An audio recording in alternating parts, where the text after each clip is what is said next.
الحمد للہ الذی ہدانا لہذا وما كنا لنہتدی لولا ان ہدانا اللہ اللہم لک الحمد اولا وآخرا اللہم لک الحمد کما ينبغی لجلال وجهک وعظیم سلطانک واشہد ان لا الہ الا اللہ وحدہ لا شریک لہ واشہد ان محمدا عبدہ ورسولہ اما بعد۔ محترم حضرات، آج کی نماز تراویح میں پہلے تو سورۃ الانفال کا جو باقی حصہ کر رہ گیا تھا وہ تلاوت ہوا ہے، اور اس کے بعد اکثر حصہ سورۃ التوبہ کا بھی الحمدللہ ثم الحمدللہ آج پڑھا گیا ہے۔ اللہ سبحانہ و تعالیٰ یہ ہمارا سننا اور قاری صاحب کا سنانا قبول و منظور فرمائے۔ سورۃ الانفال اور سورۃ التوبہ، جس کو سورۃ برات بھی کہتے ہیں، یہ دونوں صورتیں مکہ مکرمہ مدینہ طیبہ میں نازل ہوئی۔ پہلی دو صورتیں کل جس طرح میں ذکر کر رہا تھا، سورۃ الانعام اور سورۃ الاعراف، یہ دونوں مکہ مکرمہ میں نبی علیہ السلام کے مکی زندگی کے آخری دور میں نازل ہوئی ہیں، اور یہ جو دوسری صورتیں ہیں یہ دونوں صورتیں مدینہ طیبہ میں۔ البتہ دونوں کے نزول میں فرق یہ ہے کہ سورۃ انفال یہ غزوہ بدر کے پس منظر میں اللہ ذوالجلال نے نازل فرمائی، اور سورۃ توبہ یہ غزوہ تبوک کے پس منظر میں۔ او بھائی نوجوانوں، یا باہر بیٹھ جاؤ، یا آپس میں باتیں کرنی ہیں تو باہر بیٹھو، چلو چلو چلو اٹھو یہاں سے، یہ کیا مذاق ہے؟ ادھر درس ہو رہا ہے، آپ اپنی باتیں کر رہے ہیں، باہر چل کے باتیں کرو، یہ شوق پورا کرو۔ یہاں بیٹھنے والوں کو بھی ڈسٹرب کرتے ہیں، احتیاط کیا کرو بیٹا۔ مسجد میں آئیں، اللہ توفیق دے تو اس کے آداب کو بھی ملحوظ رکھیں۔ تو عرض کر رہا تھا کہ سورۃ الانفال یہ تو غزوہ بدر کے بعد نازل ہوئی، اور سورۃ برات یا سورۃ توبہ جسے کہتے ہیں یہ غزوہ تبوک کے بعد نازل ہوئی۔ اور یہ بات تو معروف ہے کہ غزوہ بدر 2 ہجری میں ہوا۔ 2 ہجری میں سورۃ بقرہ یہ غزوہ بدر ہوا ہے۔ صورتحال جو تھی نبی علیہ السلام کے مدینہ طیبہ آنے کے بعد، مشرکین مکہ نے مدینہ طیبہ کے سردار عبداللہ بن ابی کو خط لکھا کہ یہاں سے بھاگ کر محمد صلی اللہ علیہ وسلم اور ان کے ساتھی تمہارے شہر میں آ گئے ہیں، یا تو انہیں یہاں سے نکال دیں، ورنہ ہم آپ کے اس شہر کی اینٹ سے اینٹ بجا دیں۔ یہ دھمکی آمیز خط انہوں نے عبداللہ بن ابی کو لکھا۔ یہ عبداللہ بن ابی وہ تھا کہ جس کی سرداری یا یہاں مدینہ طیبہ جس کا پہلا نام یثرب تھا، اس بستی کا گویا کہ وہ نگران اعلیٰ کہہ لیں، وزیر اعظم کہہ لیں، یا ان کا سب سے بڑا سرپرست کہہ لیں، اس کی تاج پوشی کا باقاعدہ اہتمام کیا جا رہا تھا۔ مگر اسی دوران نبی علیہ السلام جس وقت مدینہ طیبہ تشریف لے گئے تو اس کے اور اس کے حواریوں کا یہ سارا خواب جو ہے نا وہ غلط ثابت ہوا، ان کا منصوبہ دھرے کا دھرا رہ گیا، اور یہی چیز دراصل عبداللہ بن ابی کی مخاصمت اور مخالفت کا سبب بن گئی کہ سرداری تو اب میرے حصے میں آنی تھی، اب محمد آ گئے ہیں صلی اللہ علیہ وسلم، اب مجھے تو یہ سرداری نہیں ملے گی، اب یہ تاج سجے گا تو محمد صلی اللہ علیہ وسلم کے سر مبارک پر ہی سجے گا۔ یہ بنیادی جھگڑے کا سبب تھا یا اس کے نفاق کا باعث تھا جو ساری عمر آخر وقت تک اس کے دل سے یہ نفاق گیا نہیں۔ اللہ نبی علیہ الصلوۃ والسلام کو بھی اس بات کی خبر ملی۔ عبداللہ بن ابی تو کچھ کر نہ پایا، لیکن نبی علیہ الصلوۃ والسلام نے اپنی حکمت عملی یہ اختیار کی کہ مدینہ طیبہ تشریف لانے کے بعد وہ راستہ جو تجارتی قبائل عرب کے لیے شام جانے کا تھا، جنبو کی جو کہنا چاہیے بندرگاہ ہے، اس کے ارد گرد قریب قریب کی جو بستیاں تھیں جہاں لوگ رہتے تھے، نبی علیہ الصلوۃ والسلام نے ان کے ساتھ معاہدے کیے کہ اگر ہمارا کسی کے ساتھ کوئی مقابلہ ہوتا ہے تو آپ ہمارا ساتھ دیں یا آپ خاموش رہیں، ہمارے معاملات میں آپ آڑے نہ آئیں۔ ہمارے ساتھ اگر کسی کی کوئی بات چلتی ہے، نکلتی ہے، اختلاف ہوتا ہے، تو آپ یا تو ہمارے ساتھ دیں، ہمارا ساتھ دیں، یا پھر نہ ہمارا ساتھ دیں نہ ان کا ساتھ۔ یہ وہاں کے قبائل تھے نا جو اس سمندر کی اس پٹی کے اس کے ارد گرد رہتے تھے، پرانی دور کی جتنی بستیاں تھیں اکثر و بیشتر وہ دریاؤں کے کناروں پر ہی ہوتی تھی۔ تو ان بستیوں کے والوں کے ساتھ نبی علیہ الصلوۃ والسلام نے اسی حکمت عملی کی وجہ سے معاہدے کر لی۔ گویا کہ یہ جو راستہ تھا تجارتی، یہ نبی علیہ الصلوۃ والسلام نے ان کے لیے مخدوش بنا دی۔ اللہ اکبر کبیرہ۔ اسی اثناء میں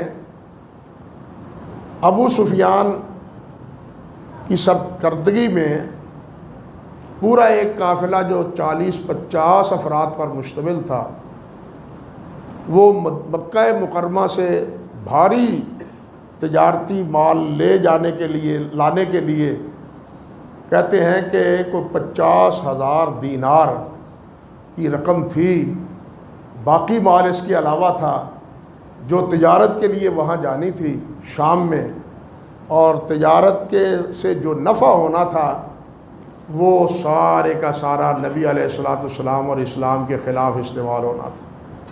یہ تھا پروگرام۔ اس مقصد کے لیے یہ تجارتی قافلہ تیار کیا جا رہا تھا۔ نبی علیہ الصلوۃ والسلام کو اس کی اطلاع ہوئی۔ جب یہ قافلہ واپس پلٹا ہے وہاں سے، تو حضرت صلی اللہ علیہ وسلم کو اطلاع ہوئی تو نبی علیہ الصلوۃ والسلام نے حضرات صحابہ کرام رضوان اللہ علیہ مجمعین سے مشورہ کیا کہ اب دو صورتیں ہمارے سامنے، یا تو یہ کہ آپ قافلے کو روکیں، اس کو نقصان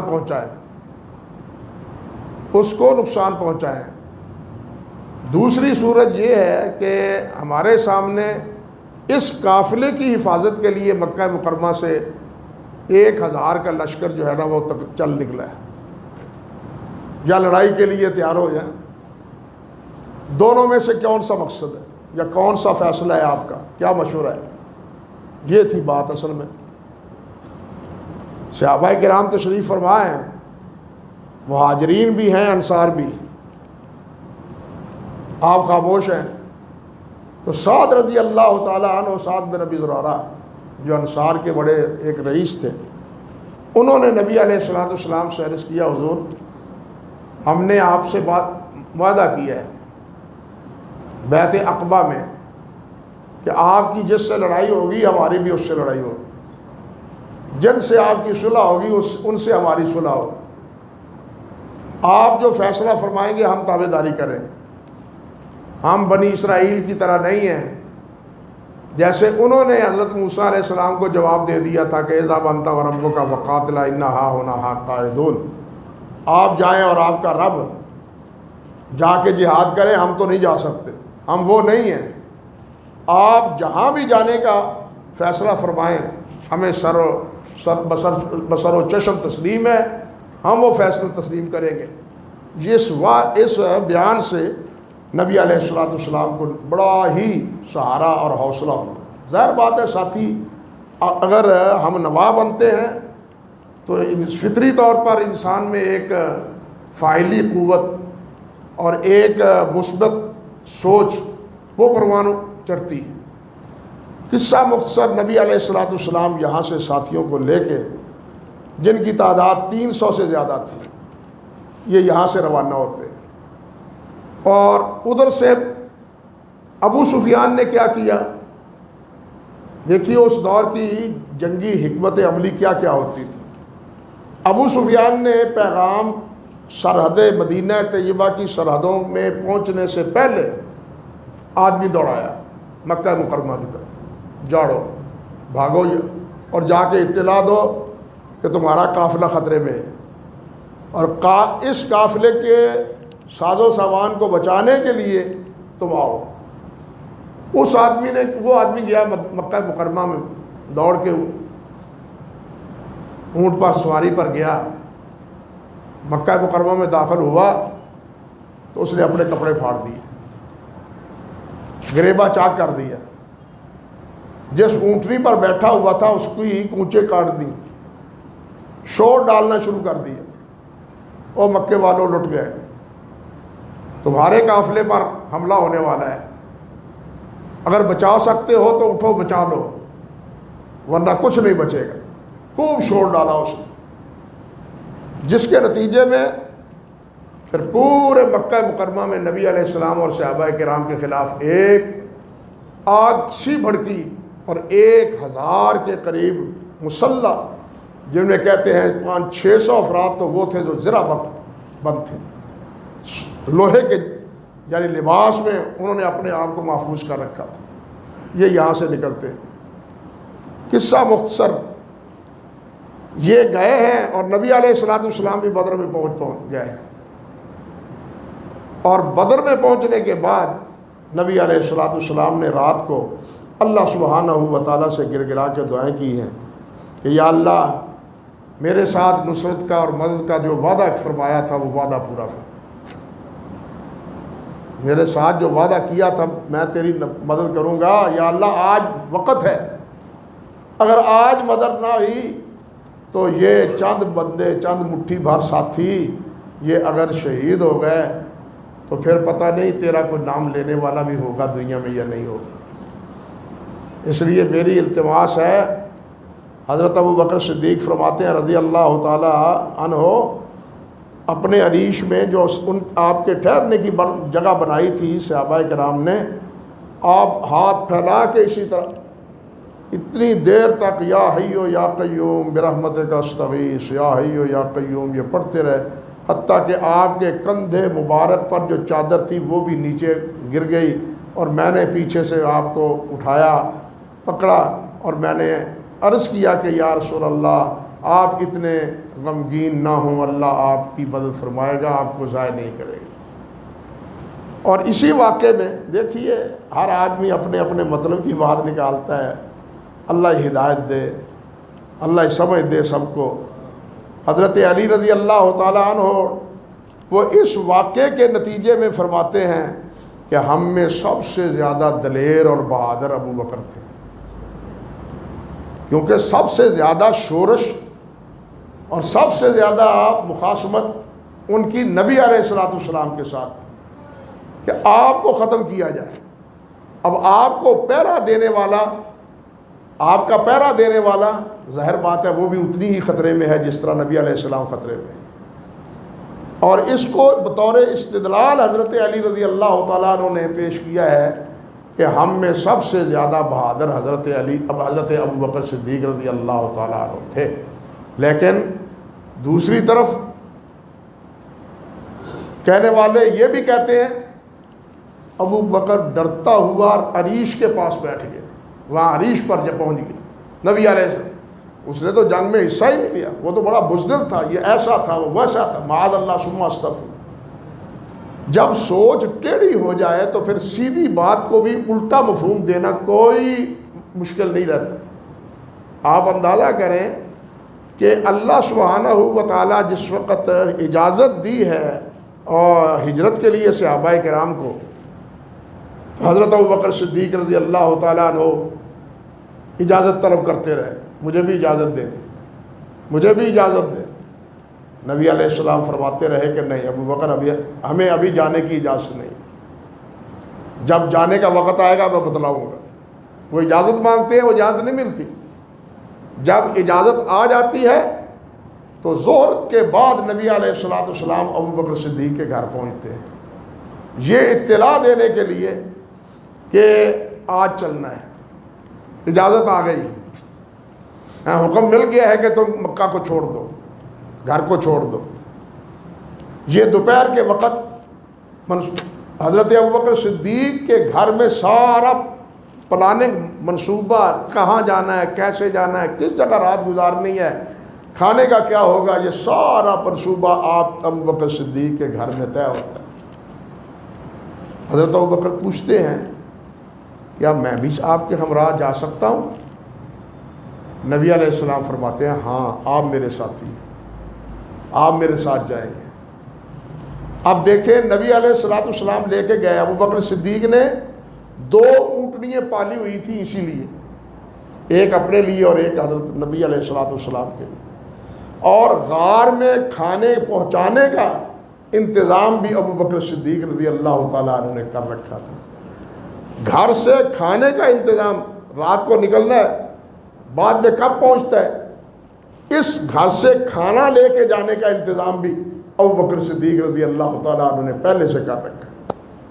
یہ ساری باتیں تاریخ میں ایسی ہیں کہ جن کے بارے میں کوئی اختلاف ہی نہیں ہے، حتیٰ کہ انہوں نے بھی یہ اعتراف کیا ہے کہ جس وقت غار ثور کے پاس پہنچے ہیں تو نبی علیہ السلام کو ابوبکر صدیق رضی اللہ تعالیٰ عنہ نے اپنے کندھوں پر بٹھا کے غار ثور تک لے گئے۔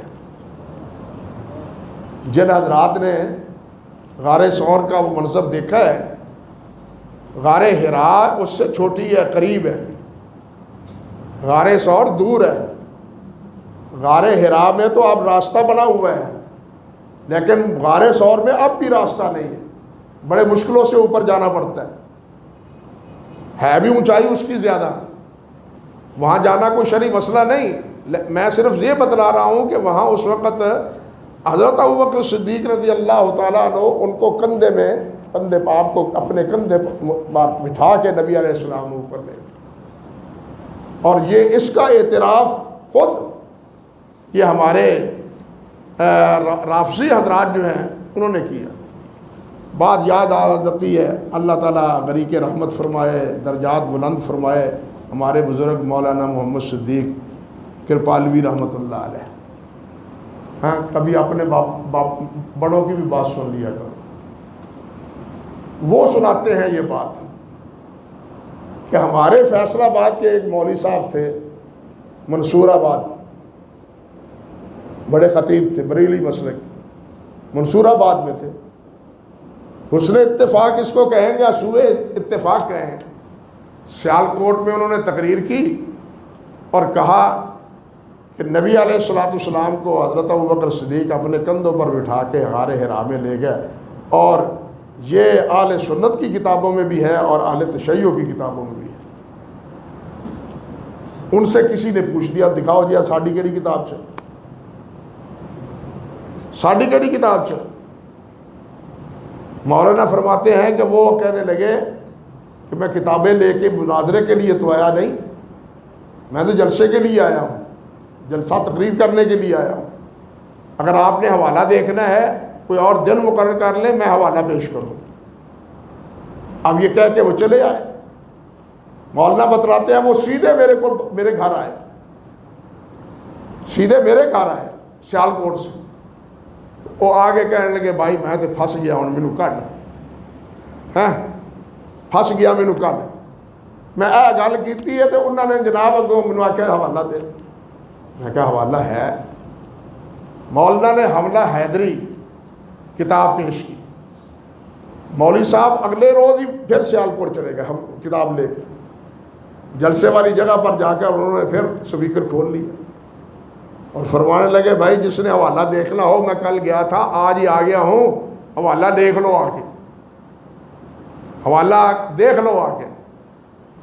رافضیوں کی کتاب میں ہے چو رفتند چندے بدامان دشت قدوم فلک سایہ مجروح گشت ولیزی حدیثس جائے شگفت کہ درکش چنا قوت آید پدید کہ بارے نبوت توانت کشی، کہ یہ کتنی قوت اللہ نے دے دی ابو بکر کو کہ نبوت کا بھار اٹھا کے 3 میل کی مسافت پر پہاڑی پر چڑھ گئے۔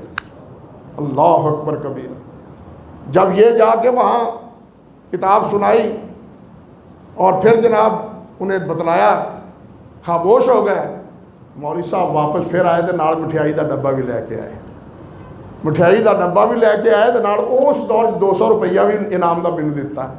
میں کیا نہ برا 200 تو تم پا دیتے آئے مٹھائی رال کے کھا لینے۔ کہنے کا مطلب ایسی کہ الحمدللہ ثم الحمدللہ ثم الحمد، بلکہ سچی بات ہے، میں تو یہ بات علی وجہ البصیرت دلائل پر، میرا یہ موضوع نہیں ہے، دلائل پر یہ چیز مبنی ہے۔ بر صغیر کی تاریخ میں جس سے بھی سابقہ پڑا ہے، وہ شیعہ ہوں، وہ عیسائی ہوں، وہ ہندو ہوں، ہندوؤں میں آریہ سماج ہوں، آریہ سماج کے علاوہ بدھ ہوں، قادیانی ہوں، پارسی ہوں، ان تمام مذاہب کے ساتھ جب کسی کا مقابلہ ہوا ہے تو اس کا جواب اہل حدیث نے دیا ہے۔ بلکہ بہت سے مراحل ایسے ہیں، مناظرہ نگینہ میں آریہ کے خلاف مناظرہ تھا، تو اس مناظرے کے لیے چیلنج تھا تمام کو، بالخصوص علماء دیوبند کو۔ تو مولانا محمود الحسن جس کے یہ شاگرد تھے مولانا ثناء اللہ، انہوں نے منتخب کیا تھا کہ ثناء اللہ تم نے جواب دینا ہے، مولانا ثناء اللہ صاحب نے جواب دینا ہے۔ ہمارے بھائی اور بزرگ مولانا حافظ مسعود عالم صاحب حافظہ اللہ کو بتلاتے ہیں کہ یہ ہے نا ان کا گاؤں شرک پور، اس سے آگے مرزائیوں کے ساتھ مناظرہ تھا، اور مناظر تھے مولانا خیر محمد جلندری رحمۃ اللہ علیہ، ملتان کے بڑے شیخ الحدیث تھے، بزرگ تھے، عالم تھے۔ ایک دن مناظرہ ہوتا رہا، دوسرے دن ہوتا رہا، کوئی بات ہی نتیجہ نہ نکلے۔ کسی نے کہا چھوڑو، جا کے مولانا احمد الدین گکھڑوی کو لاؤ، وہ آئے گا تو پھر مناظرے کی بات نتیجہ خیز ہوگی۔ بھاگے، مولانا احمد الدین صاحب رحمۃ اللہ علیہ کو لے کے آئے، اور جس دن وہ اسٹیج پر گئے اسی دن شام سے پہلے نتیجہ نکل آیا اور مرزائی فرار ہو گیا۔ صورتحال یہ ہے۔ بلکہ رحیم یار خان ضلع جو ہے، کوٹ سمابہ وہاں مشہور قصبہ ہے، وہاں کثیر تعداد میں رافضی تھے، وہاں رافضیوں کا مناظرہ تھا۔ کس کے ساتھ؟ اس جلسے میں مولانا نور الحسن بخاری، آپ نہیں جانتے ان ساری شخصیتوں کو، مولانا دوست محمد قریشی، مولانا محمد علی جلندری، یہ بڑے بڑے اکابر علماء تھے، یہ سب اس مناظرے میں ہیں، مولانا لال حسین اختر، یہ سارے اس مناظرے میں شامل ہیں۔ اور یہ تھے نا ہمارے فیصل آباد ہی کے رافضی کے بڑے کہنا چاہیے مناظر، نام ذہن سے نکل گیا، وہ مناظرے پر تھے۔ اب ہوا کیا، 2 دن گزر گیا، نتیجہ کچھ نہ نکلا۔ کسی نے کہا کہ مولانا صدیق صاحب کو لاؤ۔ مولانا خود بتلاتے ہیں کہ مولانا محمد علی جلندری میرے پاس آئے، میں ان کے ساتھ کوٹ سمابے گیا، اور ایک ہی دن میں اللہ کے فضل و کرم سے وہ مناظرہ کا میدان جیتا۔ کوئی موقع ایسا ہے نہیں، بلکہ ایک لطیفے کی بات ہے۔ مولانا ہمارے بزرگ تھے مولانا احمد الدین گکھڑوی، ہمارے آج کا میڈیا ہے نا، یہ میڈیا، اس پر آج ہم دیکھتے ہیں، اللہ تعالیٰ ان کو عمر دراز کرے، ڈاکٹر ذاکر نائک کی، اور ان کی خدمات کو اللہ قبول فرمائے، مزید بھی توفیق سے اللہ تعالیٰ نوازے۔ ہم ان کی گفتگو جب ہندوؤں سے، سکھوں سے، عیسائیوں سے سنتے ہیں، اور جب وہ حوالہ دیتے ہیں، کس کا؟ وید کا حوالہ دیتے ہیں، تورات انجیل کا حوالہ دیتے ہیں، اس کے ابواب اور آیات کا حوالہ دیتے ہیں، تو ہمارے نوجوان بڑے متاثر ہوتے ہیں، یار بڑا ہی ضابطہ ہے، بڑا ہی حافظہ ہے، انہوں نے یہ کتابوں بھی ازبر نے۔ بات دراصل یہ ہے کہ ہمیں اپنے اکابر کا پتہ نہیں ہے، آپ نے وہ دیکھے نہیں نہ سنے۔ معذرت کے ساتھ میں نے دیکھا ہے مولانا احمد دین رحمۃ اللہ علیہ اسی طرح تورات پڑھتے تھے جس طرح حافظ صاحب قرآن پڑھتے تھے۔ قاضی سلیمان صاحب منصور پوری رحمۃ اللہ علیہ کو بھی اسی طرح عبور تھا۔ مولانا محمد حسین بٹالوی تھے، مولانا ثناء اللہ امرتسری تھے، یہ سارے حضرات تورات، انجیل، وید ایسے ہی تھے جس طرح قرآن مجید ان کے سامنے پڑھا ہے، ان کو بھی اسی طرح عبور حاصل تھا اللہ کے فضل و کرم سے۔ مولانا احمد دین رحمۃ اللہ علیہ کا ایک دفعہ مناظرہ طے پا گیا مرزائیوں سے، تو مولانا کہنے لگے بات دیکھو، تم نے میرا نام نہیں لینا کہ ہم نے مولانا احمد دین صاحب سے مناظرہ کرنا ہے، ورنہ وہ مناظرہ نہیں کریں گے، مناظرہ نہیں کریں گے۔ بس یہی کہنا کہ ہمارے ایک گاؤں میں بابا جی ہیں، ہم ان کو لے کے آئے ہیں، بابا جی کو لے کے آئے ہیں، وہ چادر پہنتے تھے، شلوار کبھی نہیں پہنی انہوں نے، صرف قمیض پہنتے تھے، بنیان بھی نہیں پہنتے تھے، اتنی سادہ طبیعت تھی ان کی، آپ نے نہیں دیکھا؟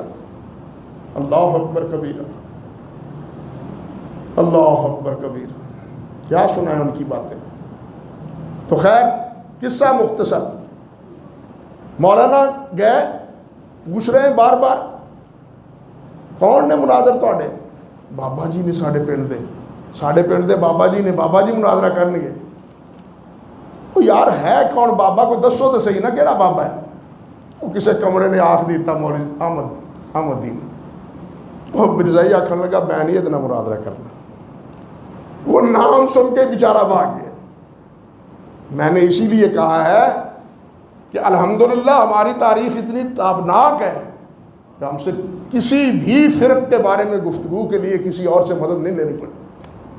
آپ کے اکابر کا، آپ کے بزرگوں کا جو مطالعہ تھا، جو ہے کہنا چاہیے ان کے جو خدمات تھیں وہ اتنی ہیں کہ اس پر ضخیم کتابیں تیار ہو سکتی ہیں۔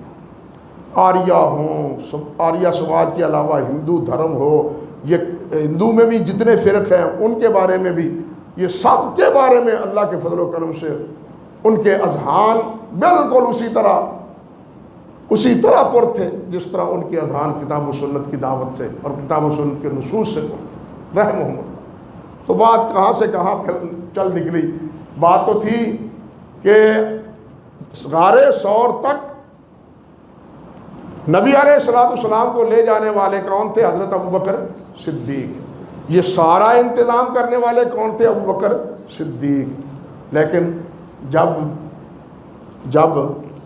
ذہن کے پیچھے ان الشیاطین لیوحون الی اولیائہم، تو پھر وہ پتہ ہے کیا کہتے ہیں؟ ابوبکر کو ساتھ اس لیے لے گئے تھے تاکہ مکے میں اگر ابوبکر پیچھے رہ گئے تو یہ راز نہ فاش کر دیں، یہ ابوبکر راز نہ فاش کر دیں، اس لیے لے کے گئے تھے۔ آپ اندازہ کریں، خباثت کی بھی کوئی انتہا ہوتی، بددیانتی بھی کوئی حد ہوتی۔ نبی علیہ السلام آپ گھر میں جاتے ہیں، سارا پلاننگ اور منصوبہ تیار کرتے ہیں، اور اس کو پھر ابوبکر رضی اللہ تعالیٰ عنہ سازش نظر آتی، اور پھر ابوبکر رضی اللہ تعالیٰ عنہ اللہ تعالیٰ ان کے بارے ثانی اثنین اذ ہما فی الغار، ثانی کہتے ہیں نبی علیہ السلام کا، اور اللہ ان پر اپنی سکینت کے نزول کا حکم فرماتے ہیں، لیکن ابوبکر پھر بھی کیا ہے؟ سازشی نظر آتے ہیں۔ آپ اندازہ کریں جب انسان بہکتا ہے، پھسلتا ہے، تو پھر کہاں تک پہنچتا ہے۔ ایسے افراد کی اصلاح نہایت مشکل۔ اللہ سبحانہ و تعالیٰ کے لیے تو کوئی مشکل نہیں ہے، اللہ تعالیٰ جو چاہے کر سکتا ہے، لیکن جب ضد، عناد کی بو اور کیڑے دل و دماغ میں یہاں تک سمائے ہوئے ہوں تو پھر کسی صحیح بات اور کئی حق بات کو بھی قبول کرنے کے لیے کوئی تیار اور آمادہ نہیں ہوتا۔ تو خیر قصہ مختصر کہ غزوہ بدر کے بعد یہ سورۃ الانفال جو ہے نا اللہ سبحانہ و تعالیٰ نے نازل کی، اللہ اکبر کبیرہ۔ اور پھر اس پر جو تبصرہ فرمایا غزوہ بدر پر، جو کوتاہی ہوئی بعض صحابہ کرام پر سے، وہ پہاڑی پر کھڑے ہونے کے نتیجے میں اس کوتاہی کا تذکرہ جو اللہ ذوالجلال نے فرمایا ہے اور جو فیصلہ دیا ہے وہ بھی بڑا ہی عبرتناک ہے، بہت عبرتناک ہے۔ میں یہ اسے عبرتناک اس لیے کہتا ہوں کہ نبی علیہ السلام کی موجودگی میں آپ نے ایک حکم فرمایا ہے، آپ نے ایک حکم فرمایا ہے کہ یہاں سے تم نے نہیں ہلنا، ہم کامیاب ہوں یا ناکام ہوں۔ آپ کے الفاظ تو بہت سخت ہیں اس بارے میں، ہم کامیاب ہوں یا ناکام ہوں تم نے اپنے پاؤں کی مٹی نہیں چھوڑنی جب تک ہم نہ بلائیں۔ لیکن اتنی سی نافرمانی کی وجہ سے وہ فتح شکست میں تبدیل ہو جاتی۔ اللہ ذوالجلال نے فرمایا ہے کہ میں نے تو مدد کی تھی مگر تمہاری غلطی کی وجہ سے پاسا پلٹا ہے۔ اور پھر دوبارہ جس وقت فرمایا یہ کہ تم آئے تھے مال جمع کرنے کے لیے، تمہارا ارادہ مال جمع کرنا تھا، مال نہیں، میرا ارادہ تھا کہ یہ جتنے تمہارے زیر دست آتے ہیں نا ان کو قید کرنے کی بجائے قتل کر دیتے، قتل کر دیتے ان کو۔ قید کرنا اللہ تعالیٰ کے ہاں محبوب نہ تھا، لیکن اس کے باوجود بھی اللہ ذوالجلال نے فرما دیا آپ سے یہ کوتاہی ہوئی ہے، میں نے اس کو معاف کر دیا، کوتاہی ہوئی ہے میں نے معاف کر دی۔ تو عرض کرنے کا مقصد یہ تھا کہ یہ انفال اسی غزوہ بدر کے بعد نازل ہوئی، لیکن اس میں ایک بات آخر میں بڑی اہمیت کی حامل ہے۔ اللہ ذوالجلال فرماتے ہیں کہ والذین کفروا بعضهم اولیاء بعض، جو کافر ہے نا یہ ایک دوسرے کے دوست ہیں، جس طرح ہم کہتے ہیں الکفر ملت واحدہ کہ کافر ایک ہی ملت ہے۔ اب دیکھیے یہودی اور عیسائی ان کا مذہب ایک ہے، حتیٰ کہ ان کا معبود بھی ایک نہیں، ان کا قبلہ بھی ایک نہیں، ان کی کتاب بھی ایک نہیں، لیکن مسلمانوں کے خلاف یہ ایک ہے۔ ہمارے مسلمانوں کے خلاف یہ کیا ہے؟ ایک ہے۔ آپس میں یہ کہتے ہیں قالت الیہود لیست النصارى علی شیء وقالت النصارى لیست الیہود علی شیء، تانا زنی کرتے ہیں، تمہارا کوئی دین ہے، یہودیوں تمہارا کوئی مذہب ہے، ایک دوسرے کو یہ تانا زنی کرتے ہیں۔ لیکن مسلمانوں کے مقابلے میں اس وقت بھی اور اب بھی یہ دونوں ایک ہیں، آپس میں لڑتے ہیں، لیکن مسلمانوں کے ساتھ مقابلہ ان کا کیا ہے؟ اس کی کیفیت یہ ہے کہ یہ ملت واحدہ قرار پاتی ہے۔ اللہ نے یہاں یہی بات فرمائی ہے والذین کفروا بعضهم اولیاء بعض، جو کافر ہیں یہ بعض ایک دوسرے کے دوست ہیں۔ الا تفعلوہ، یہ تو دوست ہیں، مسلمانوں تم بھی آپس میں دوست بنو، تم ان کے مقابلے میں آپس میں دوست بنو۔ اگر تم نے ایسا نہ کیا تکن فتنۃ فی الارض وفساد کبیر، پھر بہت بڑا فساد ہوگا اور بہت بڑا فتنہ رونما ہوگا۔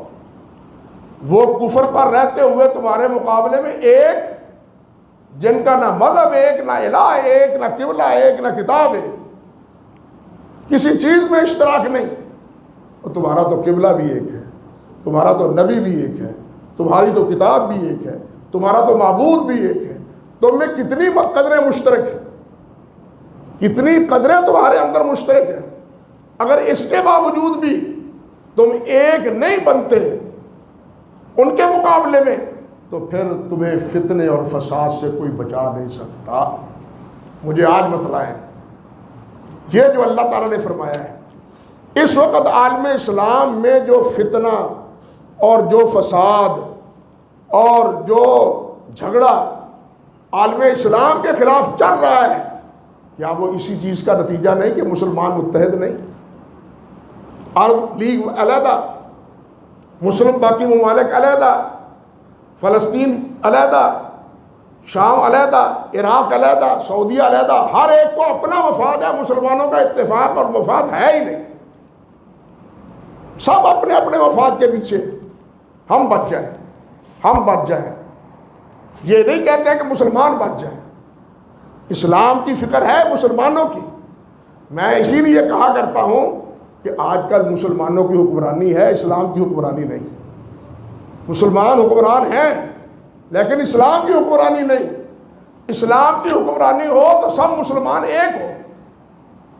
یہاں مسلمانوں کی حکومت ہے اور دشمن نے مسلمانوں کو اپنے مسائل میں الجھا کے ہمیں کیا ہے، کھیرا کھیرا کر دیا ہے۔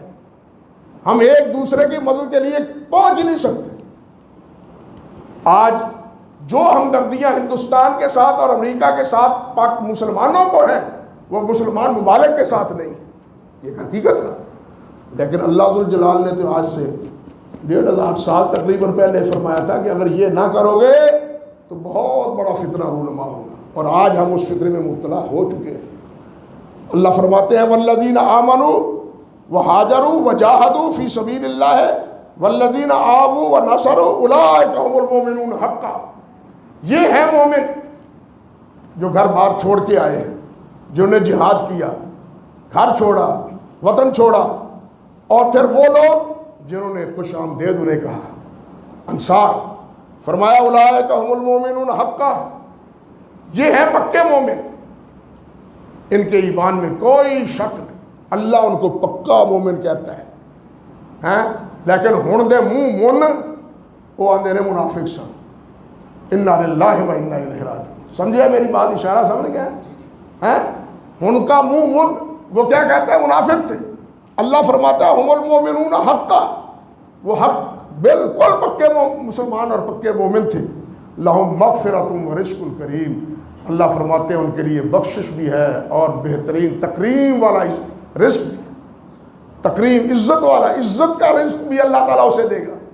اور اس میں ایک استدلال یہ بھی علماء نے کیا ہے، یہ استدلال بھی کیا ہے، سورت ابتدا بھی دیکھیں، ابتدا میں بھی ایک چیز اللہ نے فرمائی ہے، مومنوں کا ذکر، ان کے اوصاف ذکر کرتے ہوئے کیا فرمایا ہے؟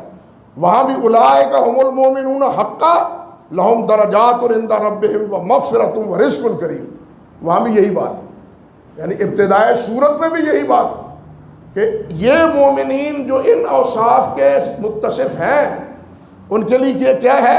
اللہ کے ہاں درجات ہیں، کئی درجات ہیں، ان کے لیے بخشش کا پروانہ ہے اور رزق کریم کا فیصلہ ہے ان کے بارے میں۔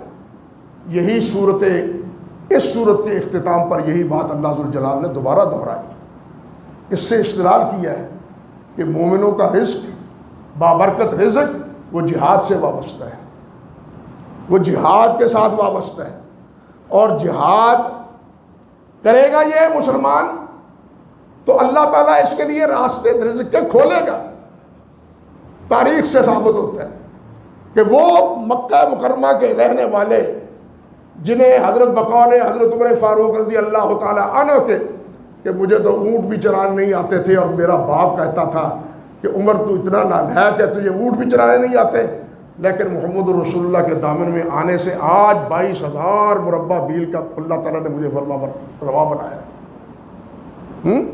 یہ کس کی برکت تھی؟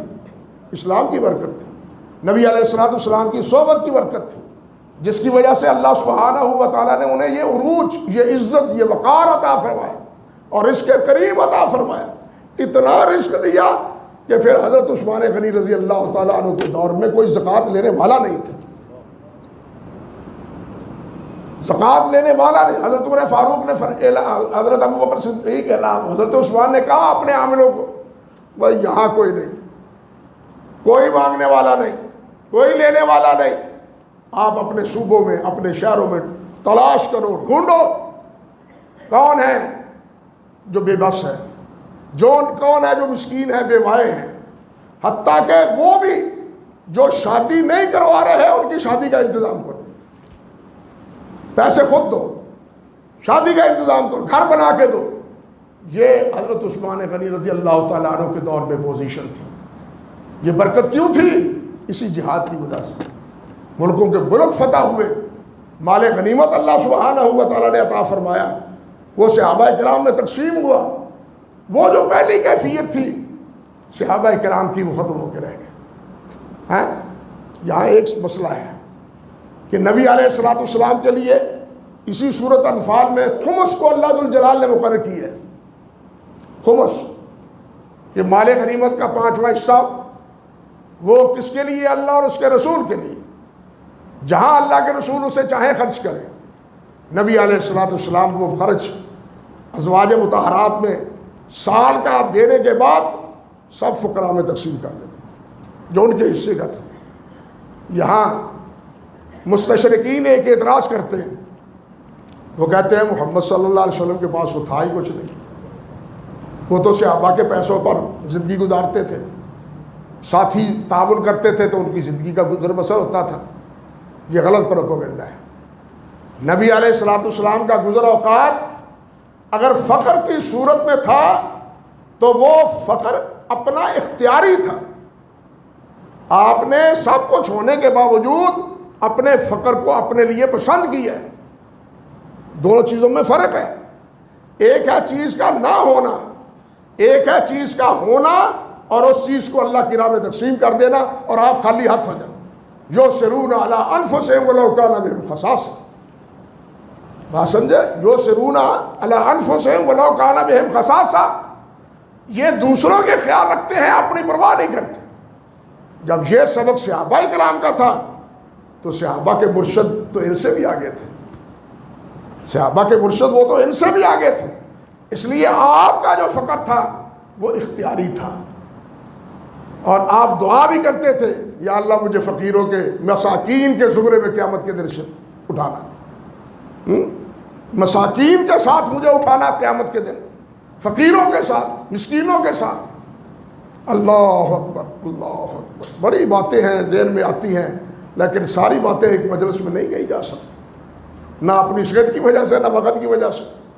اللہ ذوالجلال نے فرمایا تلک الدار الآخرہ للذین یریدون لا یریدون بہ علوا فی الارض ولا فسادا. یہ آخرت, یہ جنت کس کے لیے ہے؟ لا یریدون العلوا, وہ اونچا ارادہ نہیں رکھتے, پیسے زیادہ ہو جائیں, ملے زیادہ ہو جائیں, ممبریے مل جائیں, بادشاہتیں مل جائیں, ساری تگ و دو اسی میں. لا یریدون علوا ولا فسادا. اللہ اکبر. یہ جنت ان کے لیے ہے جن میں عاجزی ہے, انکساری ہے, فروتنی ہے. وہ کسی نے کہا ہے نا اگر کچھ مرتبہ چاہے تو کر خدمت فقیروں کی. کسی نے کہا ہے نا کہ گندم کا دانہ تب اگتا ہے جب وہ مٹی میں دبتا ہے. گندم کا دانہ تب اگتا ہے جب مٹی میں ڈلتا ہے, پھر گندم تیار ہوتی ہے. عاجزی اللہ ذوالجلال کو پسند ہے, تکبر اللہ ذوالجلال کو پسند نہیں ہے. بلکہ تکبر کے بارے میں تو رسول اللہ نے فرمایا ہے کہ من کان فی قلبہ مثقال ذرۃ من کبر لا يدخل الجنہ. ایک مثقال کے برابر بھی اگر کبر ہوگا جنت میں نہیں جائے گا. یہ بیماری ہے تکبر کی. اور یہ بڑا بننے کا, میں بڑا, میں بڑا, میں بڑا. اور جسے اللہ بڑا بنائے وہی بڑا ہے. وہ فقیر ہے وہ بھی ہے, امیر ہے وہ بھی ہے. یہ بڑا بڑا بننے میں نہ حلال کی امتیاز نہ حرام کی, بڑا بننے میں نہ جائز کی پرواہ نہ ناجائز کی. پھر یہ صورت بنتی ہے جس کا انجام اور جس کا نتیجہ پھر کیا ہے؟ سزا ہے. اللہ تعالیٰ ان کیڑوں سے ہمیں محفوظ رکھے, تکبر کے. اگلے دن سورۃ اعراف میں سن رہے ہیں نا کہ سب سے بڑا اور پہلا گناہ وہ شیطان سے ہوا تھا. تو کس بنیاد پر کیا ہوا تھا؟ تکبر تھا. ابا واستکبر, تکبر اس نے کیا. یہ تکبر ہی ایسی بڑی بیماری ہے جو حق کو قبول کرنے میں مانع ہوتی ہے. اللہ ہمیں عاجز بنائے. نبی علیہ الصلوۃ والسلام صحابہ فرماتے ہیں, آپ فرمایا کرتے تھے انما انا عبد اجلس کما یجلس العبد, آکل کما یاکل العبد, اشرب کما یشرب العبد. فرماتے ہیں میں اس طرح بیٹھتا ہوں جس طرح غلام بیٹھتے ہیں, اس طرح بیٹھ کے کھاتا ہوں جس طرح غلام بیٹھ کے کھاتا ہے. غلام بیٹھ کے کس طرح کھاتا ہے؟ وہ دو پاؤں پر اور نٹ کے نہیں بیٹھتا, دو پاؤں, کہ پتہ نہیں آقا کا کدو بلاوا آ جائے, مالک کا کب آواز آئے, اور اٹھنے میں بھی دیر نہ ہو. پھر اٹھنے میں بھی دیر نہ ہو, پاؤں پر بیٹھا ہوا ہو آنن فارن اٹھ جاتا ہے. اور اگر جناب پالتی مار کے بیٹھا ہوا ہو تو پھر کچھ وقت لگتا ہے, پھر کچھ وقت لگتا ہے. تو فرمایا انا اجلس کما یجلس العبد، آکل کما یاکل العبد، اشرب کما یشرب العبد، میں تو اس طرح پیتا ہوں جس طرح غلام پیتا ہے، اس طرح بیٹھتا ہوں جس طرح غلام بیٹھتا ہے۔ یہ تھی کیفیت نبی علیہ السلام کی عاجزی اور ان کی ساری اپنے اللہ رب العزت کے سامنے۔ اللہ یہ عاجزی ہم میں بھی پیدا کرے۔ بہت سی باتیں ضمن آ جاتی ہیں، بہت مسئلہ پھیل بھی گیا اور وقت بھی بہت ہو گیا۔ باقی سورۃ توبہ کے بارے میں اگر اللہ نے چاہا، نہیں تو پھر اگلے دن سورہ یونس مکمل ہوگی تو پھر دیکھیں گے بھی کیا اللہ توفیق عطا فرماتا ہے کچھ بات کہنے کی۔ اللہ ہمیں قرآن سمجھنے کی، اس پر عمل کرنے کی، قرآن پڑھنے کی، اس کو سمجھنے کی اور عمل کرنے کی اللہ ہمیں توفیق عطا فرمائے۔ وآخر دعوانا الحمدللہ رب العالمین۔